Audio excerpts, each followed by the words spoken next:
Imagine an endless scrolling stream of letters.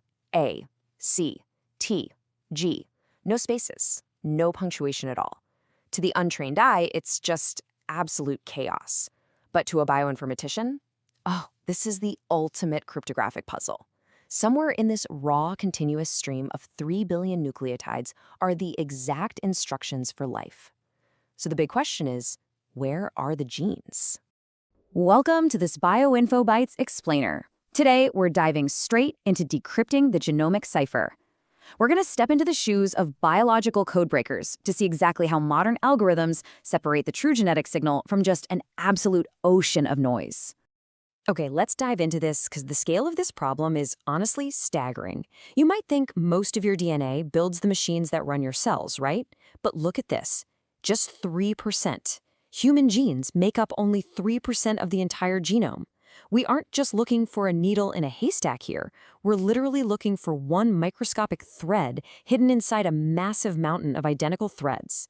So to actually find that elusive 3%, we need a foundational tool, the Open Reading Frame, or ORF. If our genome is read in blocks of 3 letters, which we call codons, think of an ORF as a potential sentence.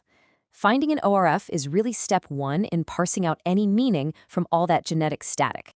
Now, every cryptographic system has its keys, right? A gene's blueprint officially begins when the cellular machinery detects the start codon, ATG.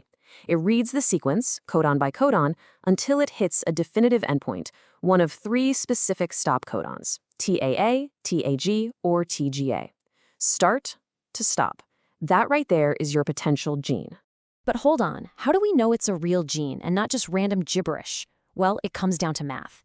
In a totally random DNA sequence, you'll naturally hit a stop codon roughly every 21 blocks.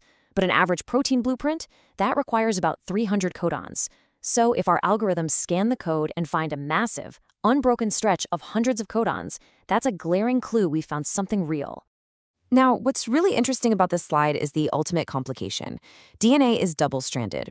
Because it's read in triplets, shifting your starting point by just a single letter completely changes every subsequent codon. It's wild. That means one sequence actually has 6 possible reading frames, 3 forward and 3 backward.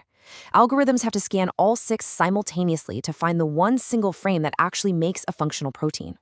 And you know, this whole ORF scanning thing works beautifully for bacteria, prokaryotes, where genes are these dense continuous strings of code. But humans, we are eukaryotes. Our DNA is heavily encrypted and super fragmented. Meaningful coding regions, which we call exons, are constantly interrupted by long stretches of non-coding gibberish called introns. Because of this heavy fragmentation, our simple rules totally break down. The average human exon is only about 130 nucleotides long. That is well below our 300 codon threshold. So simple length filters just flat out fail here. We need much, much more advanced computational scanners to make sense of it all. Which brings us to the next section, advanced scanners, statistical gene prediction. Let's get into it. And this brilliantly illustrates how we tackle that complexity. Algorithms hunt for subtle mathematical biases deep within the text. Take codon usage, for example. The human body has multiple ways to spell the amino acid arginine, like CGC and AGG. But the genome uses CGC 12 times more often. It's a massive bias. So a heavy preference for CGC acts almost like a glowing beacon, telling the algorithm, hey, this is a true coding region.